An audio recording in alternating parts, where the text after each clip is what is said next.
Hello everyone, I'm Chris Thomas. You're watching an ABC 10 Plus recap of the top stories on this Wednesday. At the Sacramento Immigration Court, community organizers, elected officials, and legal experts took a stance in support of immigrants.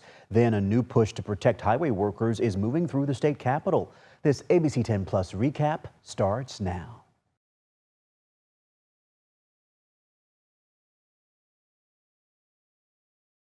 Immigration advocates gathered today to denounce what's happening behind closed doors at the Sacramento Immigration Court. Yeah, they say Immigration and Customs Enforcement is now attending court hearings and taking people into custody.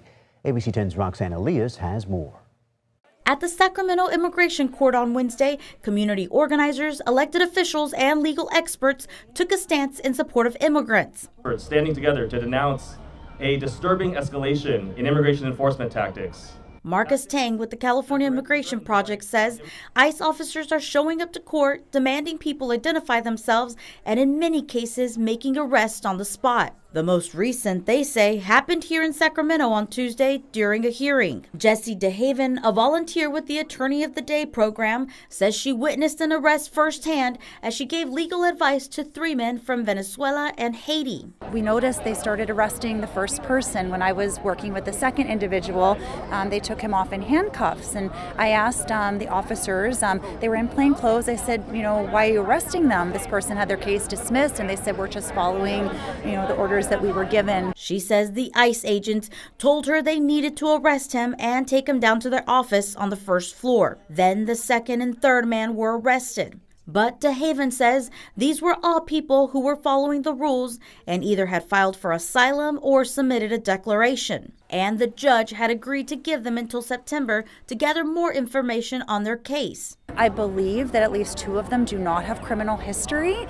We were unable to do a full intake, but they have been allowed to continue their proceedings undetained. So it is my belief that that they're following all the rules and they should be bond eligible. DeHaven also says a 4th man was arrested in front of his family, but ICE later let him go, telling her it was a mistake. ICE also told her the men would be transferred to the Golden State Annex, a detention center near Bakersfield. On Wednesday, a spokesman for ICE confirmed the implementation of the Expedited Removal Authority began last week. City Councilwoman Mai Vang says this is a troubling time and says the city plans to fight back. Keeping families together is a human rights issue, and we're seeing ICE not following due process, and so we have to do everything we can. In the city of Sacramento, we are a sanctuary city, and we're going to do everything we can to protect our families. In Sacramento, Roxanne Elias, ABC 10. We reached out to ICE and they sent us this statement saying in part, quote, Secretary Noem's reversing Biden's catch and release policy that allowed millions of unvetted illegal aliens to be let loose on American streets. It goes on to say this administration is once again implementing the rule of law. Most aliens who illegally entered the United States within the past 2 years are subject to expedited removals. Time now for Dollars and Cents. Here at ABC 10, we stand for you. One big part of managing your money is making sure it's safe. A viewer from Sacramento tells me he was nearly cheated out of his hard-earned money through a scam delivered right to his door. My heart hit the floor. I was like, oh my gosh, money. $1,700 in the form of a check, surprisingly delivered to Helder Peralta's door. What were some of the emotions that went through your mind? I was excited. I was curious. I was, every single emotion you have when you don't have any money and you're struggling. The mysterious envelope came with a list of instructions. You deposit it into your bank, you go and get gift cards, and then you take the gift cards and you send the number of the gift cards and the scratch off the back and send it to them in an email. And then they said you would give a bonus if you do it within a certain amount of time. Helder says he doesn't know the sender and never asked for this check. It just seemed that it was too good to be true. And he was right. I shared Helder's story with Sacramento County Sheriff's Detective Sean Smith, who says this has all the markers of a scam. The remitter here, Teresa Hayes, that does not look like the signature of Teresa Hayes. Looks like it starts with a D. So that would be an indicator, a flag right there. Detective, you and I have talked in the past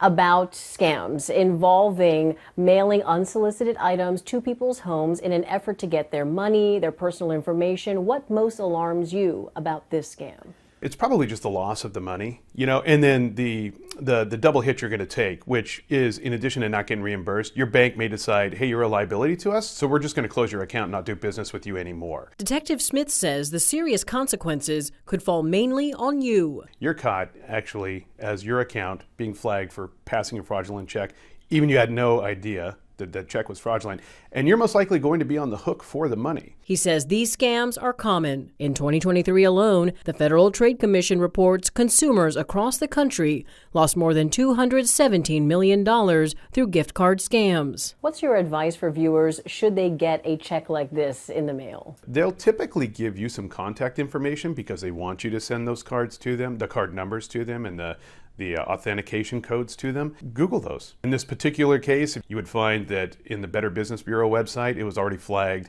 as being associated with the same exact scam from September of last year. Let your loved ones know to be wary of unsolicited things mailed to them. Originally, I sent an email to you asking to shed some light on this scam that's going on.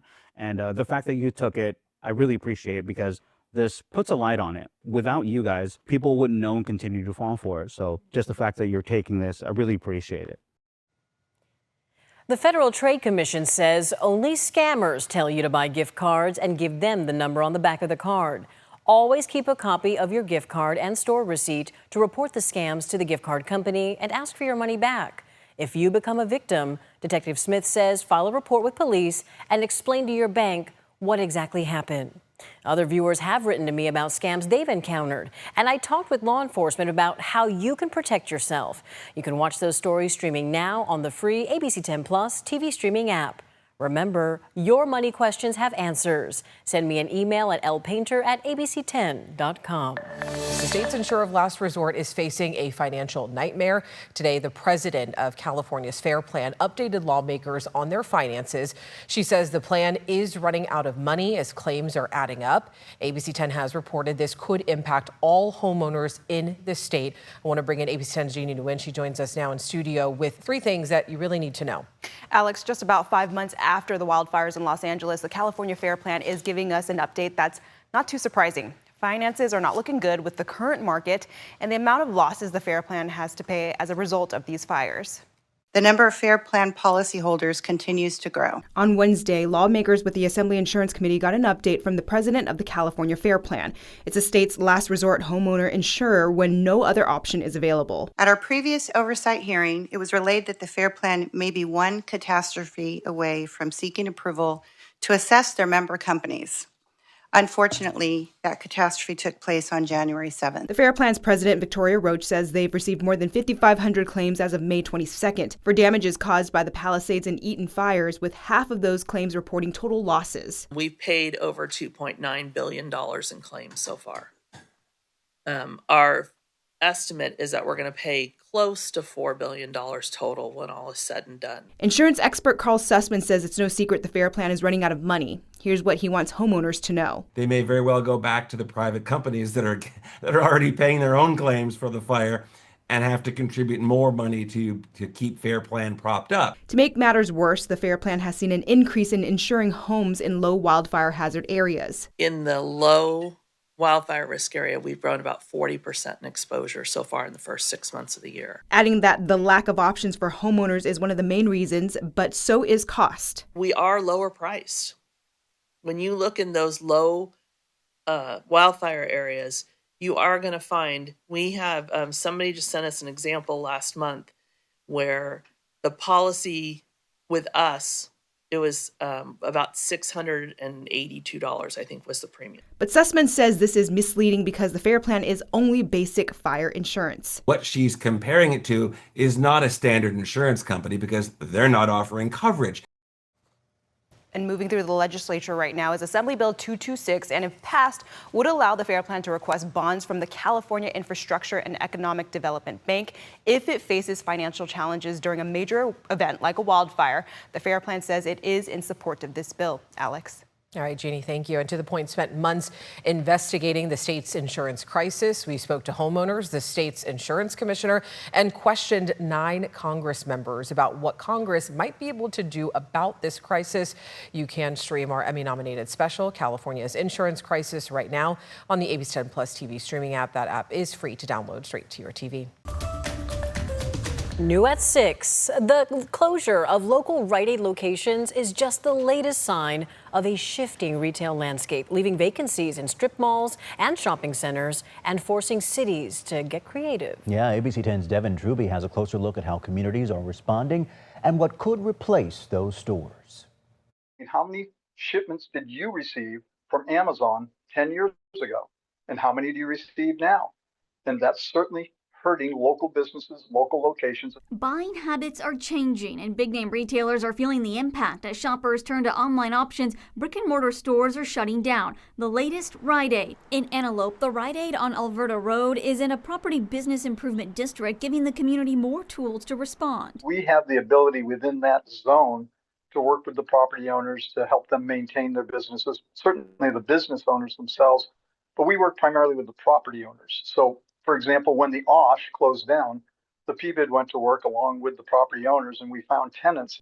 That old OSH store across the street, it's now a storage business with active employees, and for the Rite Aid site, interest is already growing. In Citrus Heights, the Rite Aid at Sunrise in Madison is being converted into a grocery outlet, and a former Big Lots on Auburn Boulevard is set to become an adventure park. This is funding available via grants to attract these targeted uses. Elk Grove is also adapting, with empty stores quickly finding new life. Toys R Us became Scandinavian Designs, Macaroni Grill turned into Interlude, Big Lots will soon be SF Market, and Bed Bath & Beyond is now REI. What we're finding is that those spaces are filling quickly, that there's extensive interest in spaces, and we're seeing a higher caliber and class of tenant. Elk Grove is leaning into entertainment-focused development with a project called Elevate. And the trick is putting that in the kind of environment that a consumer is looking for, which is highly experiential, highly landscaped, an urban style of architecture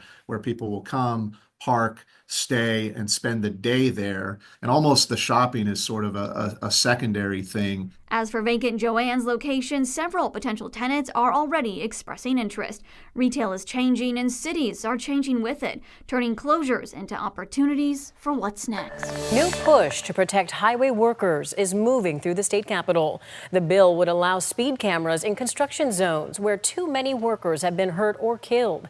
ABC 10's Luke Clary reports. Every day, thousands of drivers speed through construction zones on the way to the office, often without realizing that this is someone's workplace. But every time I show up to work, there's a little part of me that wonders, will I make it home tonight? One wrong move, one distracted driver, and someone doesn't go home. In 2021, Caltrans says there were more than 9,500 work zone collisions on California highways, nearly 3,000 injuries, and 73 lives lost. Along the I-80 corridor construction site in Davis, workers rallied behind a new bill, AB 289, that if passed would put automated speed enforcement cameras in active work zones. It is one of the most dangerous jobs that you can do. Assemblymember Matt Haney of San Francisco is one of the bill's sponsors. There's no revenue strategy to this. It's not intended to fund any particular thing. It's intended to slow folks down so we can protect workers, protect drivers, and keep our roads safe. Haney says 16 other states have seen fewer crashes with similar laws. This version would apply to 75 high-risk zones and include income-based fines. The bill has support from industry groups. We are all in this together to protect our workers. And unions. We're not asking for anything special, just a chance to make it home to our families like everyone else does. And while the push for cameras is gaining momentum, critics have raised questions about privacy and fairness. It's expected to face more debate in the Assembly. In Davis, Luke Clary, ABC 10. The bill passed key committees earlier this month and now heads to the full Assembly. Meanwhile, the Trump administration announced COVID-19 vaccines are no longer recommended for healthy kids and pregnant women. And now public health officials are pushing back. The health secretary made the announcement yesterday after repeatedly saying during his confirmation process he would do nothing that makes it difficult or discourages people from taking vaccines. The Trump administration is now accused of bypassing the traditional independent review process, including recommendations from medical experts. This decision was made without any input from the typical groups that provide guidance to the FDA around vaccination decision-making. Medical experts say the new guidelines will now remove a healthcare choice for families, as some insurance companies could choose not to pay for the vaccine. And of course, the other big story tonight is the extreme heat in the forecast this weekend. Wow, we are just going to be diving right into summer, it feels like. Yeah, Memorial Day is the unofficial start of summer, right? And I think Mother Nature heard that because she's turning up the heat by the time we get to, honestly, tomorrow, but especially Friday and Saturday. Let's dive in, though. Today was actually a little bit of a pause in the overall warming pattern because we've only made it into the mid-80s across much of the valley. Today, even Fairfield topping out at 77, 83, Vacaville 83 here in Sacramento, 87 in Stockton, 85 in Modesto, 89 Marysville, 90 in Oroville, 82 Jackson, 84 in Auburn, 81 Placerville, 70s up in the high country. So high temperatures across the region are running very seasonal for the time of year. 81 now as temperatures start to come down. 80 in Vacaville, 76 Fairfield, 80 in Elk Grove and Stockton, 81 Tracy, 81 Manteca, 82 in Modesto, 89 Marysville, 86 in Colusa, even 79 in Jackson now, 81 Placerville, 76 in Nevada City, 75 in Truckee, and 73 in South Lake Tahoe. A nice onshore wind starting to pick up as well, seeing sustained winds about 21 miles per hour in Fairfield, 14 in Sacramento, 17 in Stockton, and 17 miles per hour in Modesto as well. We're even seeing some gusts through Vacaville, Fairfield, close to 30 miles per hour. So that nice onshore flow, that nice delta breeze is helping to cool us off fairly quickly this evening. Still upper 70s, low 80s at the top of the hour, then low 70s by 8 o'clock, low 60s by 10 p.m. tonight, thanks to that onshore flow. A mild start to Thursday morning, as has been the case the last few mornings. Low to mid 50s across the valley, maybe a few clouds out there. 53 Colusa, 53 Marysville, 54 Sacramento, 52 in Stockton, 53 Manteca, 54 Modesto, 50 in Jackson, 49 in Angels Camp, 54 Auburn, 36 in Truckee, and 37 in South Lake Tahoe. As we go through the daytime tomorrow, though, it is going to be much warmer. We're going into the 90s. I've got mid 90s across much of the valley, including 93 in Sacramento tomorrow afternoon. So 93, 94 to about 95 for most places in the valley, closer to the upper 90s though in the upper valley. 97 Colusa, 95 in Oroville, 94 Marysville, 93 Vacaville, 91 Fairfield, about 94 Sacramento, Elk Grove and Stockton, 93 Manteca and Modesto, 92 in Tracy, 86 Sonora, 87 in Jackson, 87 Auburn, 77 South Lake Tahoe, and 82 in Truckee. It's a hot afternoon, 10 degrees warmer than our normal high of 84. By the time we get to Friday, Saturday though, that's the peak of the heat and the weather impact alert. 104 degrees, the forecast high on Friday. The all-time hottest temperature in Sacramento in the month of May is 105, so we are going to be very, very close to that on Friday. A brief dip on Saturday, or a small dip, I should say, on Saturday, but still in the triple digits. But by the time we get to Sunday and Monday, temperatures do start to come down pretty quickly. So there is that weather impact alert Friday, Saturday for that extreme heat. Valley highs near 105. Really important to practice heat safety, especially Friday, Saturday. That means an SPF 30 plus on your sunscreen and reapply about every 2 hours. Take breaks in the shade about every half an hour and make sure to drink lots of water before, during, and after your time in the heat. I'm also keeping an eye on Tropical Depression 1E off the southern coast of Mexico, expected to become Alvin pretty soon. No impacts here for Northern California, but notice as it rides up the coast of Mexico, it is going to bring some moisture down to parts of Southern California, right in between that high and low pressure. The deserts of Southern California, by the time we get to Sunday and maybe early Monday, could potentially see some light showers as the remnant moisture from that system works its way north. Here, though, we stay dry. We stay very warm Friday, Saturday, and then next week, there we go, back in the low to mid 80s. Make some plans now, take that time. How are you going to stay cool? Hopefully you can stay inside with some fans or air conditioning. Mm-hmm. Yep. And again, just drink plenty of water. That is the key to not getting any of that heat illness. Water is cold out there too. I know a lot of people may be looking to beat the heat. The rivers are, yep. But be prepared. All right, if you're looking to get some fresh ink, Sacramento is certainly the place to be this weekend. The Capital City Classic Tattoo Convention kicks off Friday, runs through the weekend. ABC10's Marcus Allen at the Royal Peacock Tattoo. That certainly is a legendary spot. Hey, and you're going to tell us more about what's coming up, Mark? Yeah, exactly. It is a legendary spot. I don't want to interrupt an artist in action doing a super surprise tattoo that was inspired an hour ago on ABC10. I will talk to Jack, the guy who's getting the tattoo. So you're pretty much tattooed literally head to toe. How are you feeling about today's tattoo? Pretty good. pretty good. Doesn't feel too bad. Got it. In the 5 a.m., we gave Jordan and Walt an opportunity to vote on some tattoos. The reason we're doing it here, Royal Tattoo is one of the longest running tattoo parlors in Sacramento. This tattoo convention began in the Bay Area, moved over here, and literally people from all over the world. Britton, I don't want to interrupt, but when can I speak to you? Not right now. Okay, so hold the presses for a moment. What is your involvement with the convention? I'm the host, the promoter, everything. I put it all on. Got it. And I remember when we met you, you had talked about the beginnings of this. It started out in the Bay Area. Actually got too big. There wasn't room to support all the parking, all the infrastructure. Well, I think the main thing is the Bay Area, like they just ran it for about 20 years and they just kind of, COVID happened and, you know, they just kind of were like over it. So we were like, let's pick up the torch and bring it to Sacramento where it should be. Yeah, and you told me that attendance actually grew growing it to Sacramento. It happens this weekend. How do we be a part of it? So you can go online and buy tickets, or you can buy tickets at the door, and the doors open on 2 o'clock on Friday, and then 12 o'clock on Saturday, 12 o'clock on Sunday.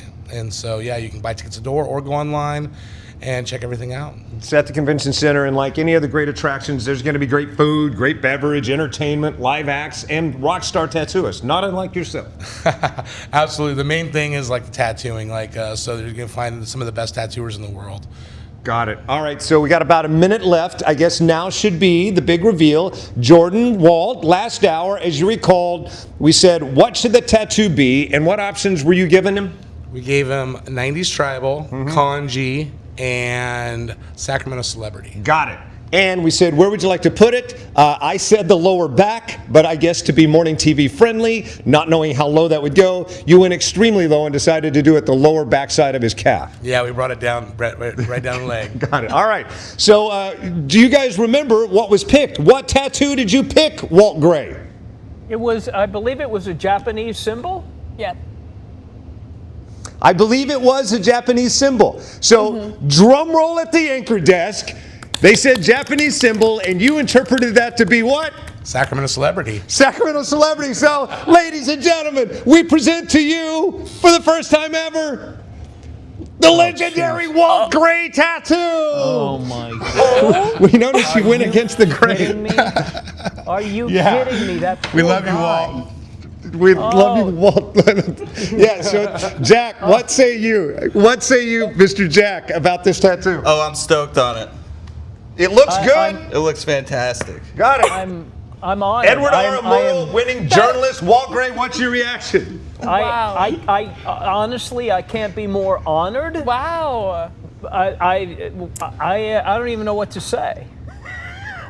That's amazing. There was much debate around here. We were worried about whether or not he would be offended. We even kind of made some calls and thought, no greater tribute. You truly do love him. Wow. He really is. No slight to you. I know this is a fun, funny moment, but Walt Gray, we do salute you. You are the longest running anchor person in Sacramento, and that's worth some ink. A Sacramento legend.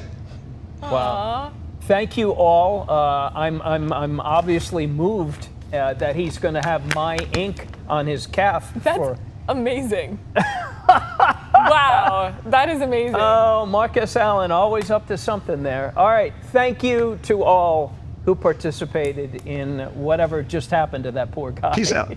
All right, thank you. Thanks for watching this ABC 10 Plus recap. We are here 24/7 on the free ABC 10 Plus TV streaming app. You can get your local news and weather anytime, anywhere. I'm Chris Thomas. We'll see you next time. Our free ABC 10 Plus TV streaming app has so much to offer. Get your news live and on demand 24/7 so you can watch the news when you want. There's breaking news, extended forecast, and so much more. We have everything you need to get through your day and ready for the weekend. We've got you covered on money-saving tips, travel, entertainment, and sports. Download the free ABC 10 Plus app on your smart TV and popular streaming devices like Roku, Amazon Fire TV, and more. ABC 10. We stand for you 24/7. Thanks for watching ABC 10 Plus. And now that you're here, why don't we take a look around and see what else is here? The very first tile on your left is always going to be streaming 24/7. You can find us adjacent to that, breaking news if it's there. And then right next to that, a replay of the most recent newscast. Whether it's ABC 10 Morning News at 5, 6, or beyond, it's going to be there. The forecast beyond that, and then right beyond that, the news that matters the most. Now that you know the basic tiles, let's go up to the top and take a deeper dive into news. We have every single newscast that you would need, including To the Point with Alex Bell, taking a deeper dive into the issues. Beyond that, ABC 10 Morning News at 5 and 6 and 11, the evening shows as well. Below that, you can watch the top stories from To the Point. Under that, Dollars and Cents, where you can learn how to navigate this challenging economy. And below that, you can watch our award-winning ABC 10 Special Investigations, where we hold the powerful accountable. Going into weather, look, it's the 10-day forecast, getting you ready for the weekend and beyond. Beyond that, sports. I know you care about the Sacramento Kings. We have the most comprehensive guide to anything, everything Kings in the locker room and on the court. We have it. Below that, I know you care about the San Francisco 49ers. Backing out again, come up to the top and join me on Verify. I'm super excited about this. Our experts are checking the facts, verifying the truth for you. Jump up now to shows. Very excited about this. Oh, look. It's Take a Look. This is my show. I love movies, and if you love movies or streaming shows, whether it's on screens this big, or this big, it's Take a Look. Recently went behind the scenes, sat down with Lady Gaga and Joaquin Phoenix to talk about Joker 2. I love the movie, and oh, I just heard you shout you hate the movie. Jump in, we talk about it on this show. Other shows, Bartell's Backroads, go up and down the state of California, tank of gas getaways, one fuel cell getaway, like places like the Toy Museum. This is what kids did before they had screens. Over here, the Moaning Caverns of Calaveras County, one of the most coveted caves in all of California. You know, watching this show, I discovered there's a cave that could fit the entire Statue of Liberty in your own backyard. You'll find about that and more with Bartell's Backroads. Down below that, To the Point. It is one of my favorite newscasts because they talk about news with Alex Bell the way you talk about news. It's conversational, but in depth at the same time. Below that, Your California Life. Love this show. Whether it's entertainment, food, beverage, lifestyle, it's there. Desiree Shepherd hosts and does an amazing job. So there you have it. It's ABC 10 Plus, the app. What do you need? We heard you and we got it. Thanks for watching. Thanks for streaming.